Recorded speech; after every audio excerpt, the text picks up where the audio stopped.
Se eu te dissesse agora, nos primeiros segundos, exatamente sobre o que este vídeo vai falar, você ficaria até o final?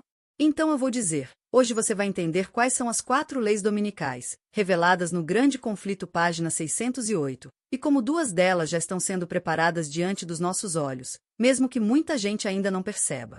E mais importante, você vai descobrir algo prático, algo imediato, algo que muda a forma como você enxerga tudo o que está acontecendo ao seu redor.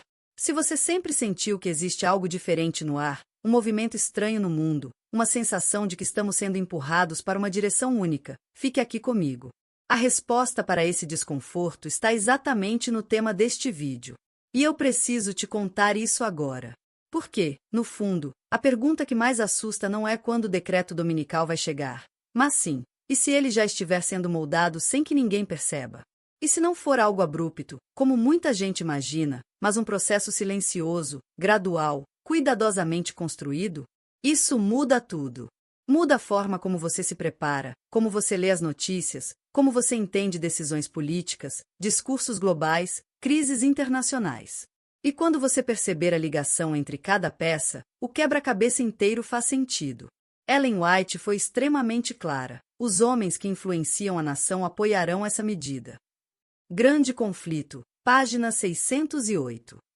E é por isso que você precisa ouvir cada palavra. Para começar, você precisa entender que o mundo de hoje já não funciona mais como funcionava há 30 anos. Não existe mais espaço para decisões nacionais isoladas. Hoje, cada país ecoa o outro. A crise de um vira modelo para o outro. E quando a humanidade enfrenta algo grande demais, como pandemias, catástrofes climáticas, colapsos ambientais, as pessoas deixam de discutir liberdade e passam a pedir proteção. Isso abre a porta perfeita para decisões globais. E é nesse ponto que a primeira lei dominical aparece com força e precisão. A Lei 1, segundo o Grande Conflito página 608, começa com descanso obrigatório no domingo. Não como um ataque religioso direto no início, mas como uma resposta pelo bem da humanidade. Você já percebeu como discursos sobre uma pausa, um descanso universal, um dia para salvar o planeta, começaram a ganhar força? Quando o Papa lança documentos pedindo um tempo para a criação, quando a ONU discute a necessidade de reduzir o ritmo, quando nações sinalizam a importância de um dia de pausa ambiental, isso não é coincidência. Isso é alinhamento. Isso é preparação. É exatamente o que Ellen White explicou. O domingo surgirá como uma solução aparente, não como imposição espiritual explícita. Ou seja, a máscara será climática, ecológica, emocional, social. A justificativa será: a humanidade precisa descansar. Mas, dentro disso, o descanso bíblico será substituído. A autoridade de Deus será desafiada. E você pode pensar, mas isso não parece algo religioso, parece apenas uma iniciativa social. E é justamente aí que está o ponto. Porque a profecia nunca disse que a primeira etapa seria motivada por fé, mas por conveniência. A crise será o cenário. A solução será o domingo. O argumento será o bem comum. Isso já está acontecendo. E isso precisa ser dito com clareza. Muitos assistem às notícias e pensam que está tudo desconectado. Mas quando você coloca a profecia ao lado dos jornais, o encaixe é perfeito.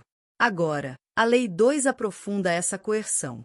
Depois que o domingo é estabelecido como dia oficial de descanso, vem a imposição através de multas e punições físicas. As pessoas imaginam açoites literais, mas Ellen White está falando de coerção civil. No contexto moderno, isso significa multas, restrições, penalidades econômicas, punições legais. Não é tortura, é pressão. E você já viu como o mundo, depois de crises recentes, aprendeu rapidamente a lidar com punições para quem descumpre decretos públicos. Durante a pandemia, vimos pessoas sendo multadas, estabelecimentos fechando, restrições e penalidades por descumprimento de regras. Isso mostrou ao mundo um modelo funcional de controle. Ele já existe. E isso assusta. Quando o domingo for declarado como dia essencial, qualquer pessoa que escolher obedecer o sábado será vista como alguém indiferente ao bem comum. E é nesse momento que a segunda lei começa a tomar forma. Ela não chega com violência extrema no início. Ela chega com pressão legal, com multas, com vigilância social. A justificativa será: se todos precisam colaborar, quem não colaborar deve ser penalizado. E isso parece familiar demais com o mundo que temos hoje. A cultura do cancelamento, a vigilância social, a criminalização da discordância. O terreno está pronto. E esse é o ponto que mais me preocupa, a maneira como essa lei será aceita. Porque ela não virá como uma ameaça, mas como uma medida justa, necessária, igualitária. Os discursos serão emocionais. Não custa nada descansar um dia para o planeta. E quem discordar será acusado de egoísmo, radicalismo, oposição ao bem da humanidade. A pressão não virá apenas de governos. Virá de vizinhos, colegas, familiares. Ellen White diz que o povo exigirá leis assim. E hoje nós já vivemos em uma sociedade onde a opinião pública tem mais força que a própria lei escrita. E aqui entra algo extremamente sério. Quando você entende que essas duas leis já estão em movimento, mesmo que não declaradas, a sua percepção sobre o futuro muda. Não dá mais para ver o mundo da mesma maneira. O domingo como descanso já está sendo romantizado. A ideia de um dia universal de pausa já está sendo promovida por líderes religiosos e políticos. E o mecanismo de punição civil já foi testado. O cenário é real. Não é teoria. Não é hipótese. É construção. Mas eu não quero apenas te informar. Eu quero te preparar. Porque a profecia não foi dada para assustar, mas para libertar. E quando você entende a primeira e a segunda lei dominical, você começa a enxergar a necessidade de se fortalecer espiritualmente e emocionalmente. Você entende que a preparação não é sobre medo, é sobre lucidez. Não é sobre fuga, é sobre discernimento. Deus nunca escondeu nada dos seus filhos. Ele avisou com detalhes. Ellen White reforçou cada etapa. A Bíblia confirma cada aspecto. E hoje você está vendo com seus próprios olhos tudo aquilo que antes parecia distante. Isso é só o começo. Há mais duas leis dominicais, cada uma mais séria, mais profunda e mais reveladora que as anteriores. E quando você entender a terceira e a quarta, você nunca mais vai olhar para o mundo da mesma forma. Elas explicam o porquê do decreto, o que ele realmente significa, e como será a reação da humanidade quando tudo isso se tornar visível. E acredite, você precisa ouvir isso. Porque estamos vendo, ao vivo, a preparação final. Quando a profecia descreve que a terceira lei dominical envolverá a perda de bens, muita gente imagina algo distante, quase impossível. Mas quando Ellen White escreveu isso no Grande Conflito, página 608, ela estava apontando para um tipo de controle que não depende de violência externa, e sim de mecanismos que o próprio mundo aceitaria como necessários para manter a ordem. Hoje, quando você percebe o avanço de sistemas financeiros digitais que podem ser desligados com um toque, quando bancos fecham contas de indivíduos por critérios que nem sempre são explicados, quando países usam bloqueios financeiros como forma de punição social, percebe que esse cenário já não soa fantasioso. A perda de bens deixou de ser algo que acontece apenas em guerras, tornou-se algo que autoridades podem fazer sob o argumento de proteger a sociedade. E quando a guarda do domingo for vista como um bem comum global, qualquer resistência poderá ser tratada como ameaça. Imagine acordar e descobrir que seu cartão não funciona, que sua conta foi congelada, que sua chave não recebe mais, que o aplicativo do banco informa que há restrições temporárias por violação de normas sociais. Isso não exigiria confisco físico, nem invasão de propriedade. Bastaria uma norma. E a profecia indica exatamente isso, que haverá um momento em que aqueles que se recusarem a obedecer ao domingo perderão o direito de comprar e vender. Não é sobre tirar uma casa ou um terreno. É sobre cortar o acesso ao sistema. E quando você olha para a velocidade com que os meios digitais substituíram o dinheiro físico, percebe como essa decisão seria fácil de ser aplicada. A tecnologia já está pronta. O mundo já está treinado a aceitar regras em nome da segurança. E cada crise global reforça esse hábito. Ellen White afirma que haverá punições crescentes para quem se recusar a se curvar à lei dominical. E a perda de bens é a forma mais silenciosa e eficiente de pressionar. Porque o ser humano pode suportar críticas, pode até suportar rejeição familiar, mas quando seu sustento é ameaçado, quando o básico começa a faltar, quando o alimento diário parece incerto, muitos cedem. E é exatamente por isso que a terceira lei tem tanto peso. Não é apenas uma multa ou um castigo momentâneo. É colocar a pessoa em um estado de vulnerabilidade planejada. E quem está vulnerável é mais facilmente controlado. A profecia revela que essa vulnerabilidade não será acidental. Será construída. Mas o mais impressionante é como o mundo está sendo preparado emocionalmente para aceitar medidas extremas.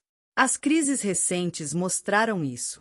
A ideia de que, em momentos de emergência, governos podem restringir acessos, limitar direitos e impor normas temporárias para o bem coletivo tornou-se normal. Quando se fala em clima, por exemplo, muitos especialistas dizem que o planeta precisa de medidas drásticas e coordenadas para evitar colapso ambiental. Isso parece apenas discurso, mas cria terreno fértil para legislações que afetem diretamente a vida privada. A guarda do domingo já é defendida por líderes religiosos e políticos como possível solução climática.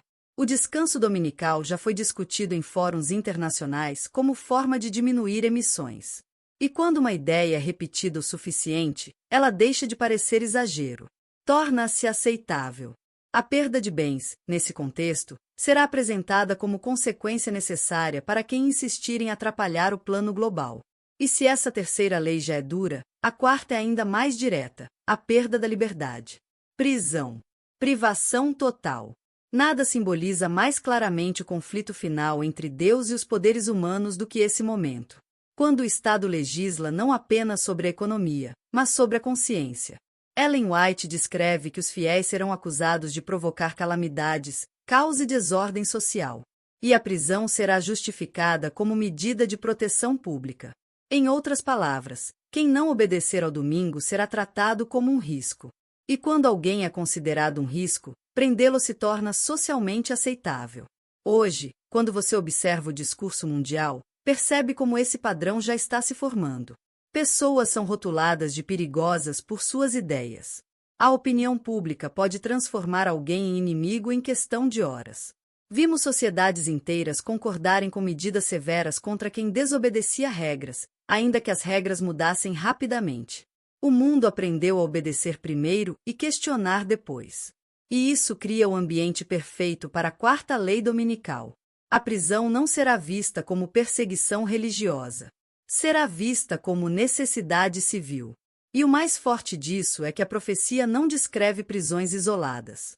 Ela descreve um movimento coordenado, onde governos, líderes religiosos e autoridades se alinham. Segundo Tessalonicenses 2:7, existe um poder que opera em segredo, preparando o palco para esse momento. E Apocalipse 16:5-6 mostra que haverá derramamento de juízo sobre aqueles que perseguirem os servos de Deus. Isso significa que enquanto o mundo avançar rumo ao controle, Deus avançará rumo à vindicação. A cena que parece desfavorável aos fiéis é, na verdade, o prelúdio da intervenção divina. Mas antes dessa intervenção, haverá um período em que homens e mulheres de fé serão levados às prisões. Não porque fizeram algo errado, mas porque recusaram um decreto. A prisão se torna, então, a prova máxima de lealdade. Quando todos os apoios humanos são removidos, quando nada resta além da consciência e da fé, é ali que se revela quem está firmado. Ellen White diz que esse será o momento mais intenso da vida espiritual de muitos, porque verão a promessa divina operar em circunstâncias extremas. E o que parece derrota aos olhos humanos será, perante o universo, evidência de fidelidade. O mundo já está experimentando formas de detenção que não existiam antes: prisões digitais, confinamento por geolocalização, isolamento por rastreamento. Tudo isso pode ser adaptado para justificar a quarta lei. Não é necessário imaginar celas físicas lotadas. Basta imaginar um sistema onde a pessoa perde a autonomia de ir e vir, de se expressar, de acessar serviços, de ter voz. Uma prisão pode ser física ou digital. Pode ser um espaço fechado ou uma sociedade que controla cada movimento. E quando a profecia fala em perda de liberdade, ela abrange todas essas possibilidades. A lei dominical não será apenas uma disputa sobre um dia da semana. Será o ponto final de uma longa preparação mundial, onde controle financeiro e controle físico se unem. A perda de bens e a perda da liberdade não são castigos independentes, são as duas últimas etapas de um mesmo processo. Primeiro, tiram o sustento. Depois, tiram o corpo. Primeiro, enfraquecem. Depois, silenciam. Mas, justamente nesse momento, quando tudo parecer fechado, Deus começará a abrir caminhos que ninguém previu. E cada prisão se tornará palco de testemunho. Cada perda se tornará semente de vitória. E cada lei criada contra o povo de Deus abrirá portas para que o caráter de Cristo seja revelado de maneira ainda mais clara. Quando a profecia descreve que os fiéis enfrentarão as últimas consequências impostas pelas leis dominicais, pode parecer que Deus os deixou só. Mas é justamente nesse ponto que o plano divino se revela com mais clareza. Enquanto o mundo se move em direção a uma pressão crescente, Deus prepara cada pessoa para suportar o que virá. Apocalipse 6, 9 e 10 mostra que, através dos séculos, homens e mulheres clamaram por justiça, perguntando até quando a verdade seria desprezada. E essa pergunta ecoa no tempo presente. Cada crise, cada movimento político, cada mudança global indica que o até quando está chegando ao fim. A verdade não ficará escondida para sempre. E é esse cenário que transforma as leis dominicais não em derrota, mas em sinal. Tudo aponta para o momento em que Deus dirá basta. Ellen White afirma repetidas vezes que Deus não abandona seus filhos no momento final. Enquanto o mundo os acusa, o céu os defende. E essa defesa não é silenciosa. Apocalipse 11 horas e 18 descreve que o tempo chegará para Deus intervir contra aqueles que destroem a terra e oprimem o povo fiel.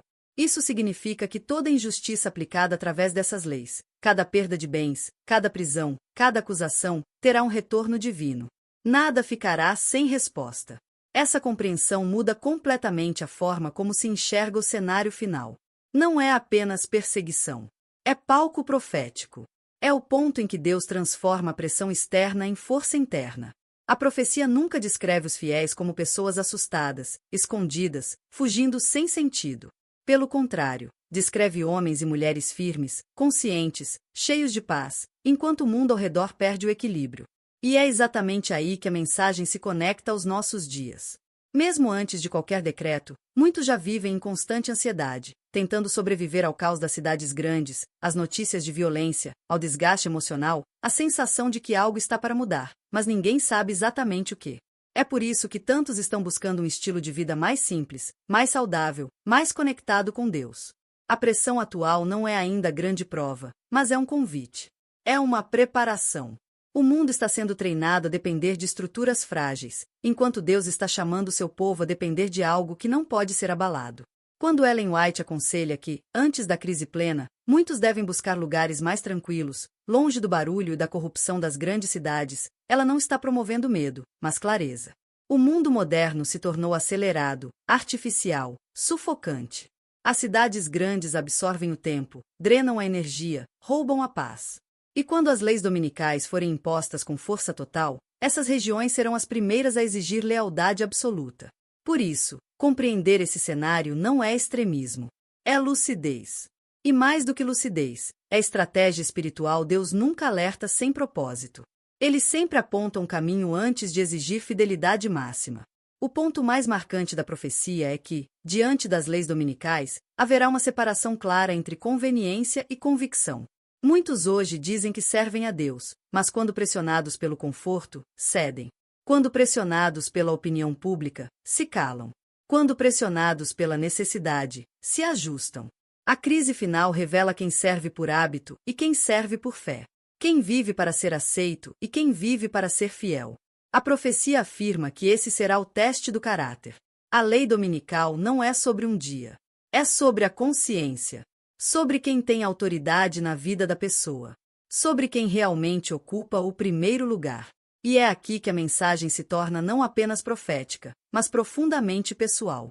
Porque se a fidelidade de alguém depende de circunstâncias favoráveis, então ela nunca foi real. Mas se depende apenas de Deus, então nada pode apagá-la. E esse é o objetivo do Espírito Santo: preparar pessoas para que, em vez de temer o que virá, vivam um relacionamento tão sólido com Cristo que nenhuma pressão humana seja capaz de quebrá-las. O mundo exigirá rendição.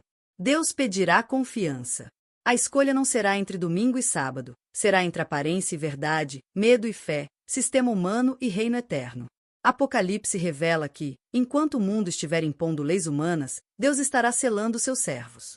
Isso significa que, enquanto autoridades tentam amarrar consciências, Deus estará libertando corações. E esse selo não é um objeto. Não é um símbolo externo. É um caráter transformado, moldado pela obediência diária. É fruto de um relacionamento real. É resultado de uma vida que escolheu confiar quando tudo parecia incerto. O selo é a marca do espírito na mente, não no corpo. E é por isso que as leis dominicais, por mais severas que sejam, não conseguem anulá-lo. Podem tirar bens. Podem tirar liberdade. Mas não podem tocar o selo de Deus. E o mais poderoso desse cenário é que a crise final não será vencida pela força humana. Será vencida pela presença divina. Enquanto sistemas de controle tentam cercar, Deus abrirá caminhos invisíveis. Enquanto autoridades tentarem apagar a fé, Deus acenderá ainda mais. Ellen White descreve que, nesse período, muitos testemunharão de maneira tão forte que multidões entenderão a verdade. Isso significa que o tempo de maior pressão será também o tempo de maior impacto espiritual.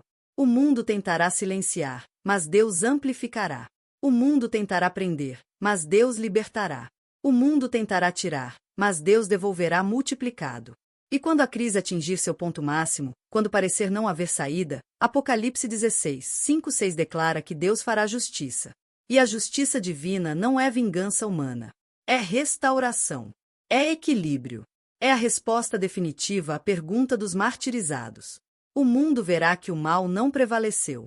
E então, no momento exato, quando as leis dominicais estiverem mais rígidas, quando as pressões estiverem mais fortes, quando a prisão parecer inevitável, Cristo aparecerá. Não para iniciar um livramento, mas para concluí-lo.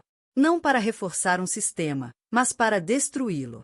E toda autoridade humana que tentou dominar a consciência será confrontada com o verdadeiro rei. Isso significa que o final não pertence aos poderes da terra. Pertence ao Cordeiro. E aqueles que permanecerem firmes, mesmo sob as 4 leis, não serão lembrados como pessoas que sofreram, mas como pessoas que venceram. Elas não serão vistas como perseguidas, mas como seladas. E não serão reconhecidas pela fraqueza, mas pela fidelidade. A crise não definirá essas pessoas. A fé definirá. E quando tudo terminar, quando o céu finalmente se abrir, ficará claro que cada renúncia, cada perda, cada lágrima, cada prisão, cada sacrifício valeu a pena. Porque nada se compara ao momento em que Cristo chama cada fiel pelo nome e diz: muito bem, servo bom e fiel.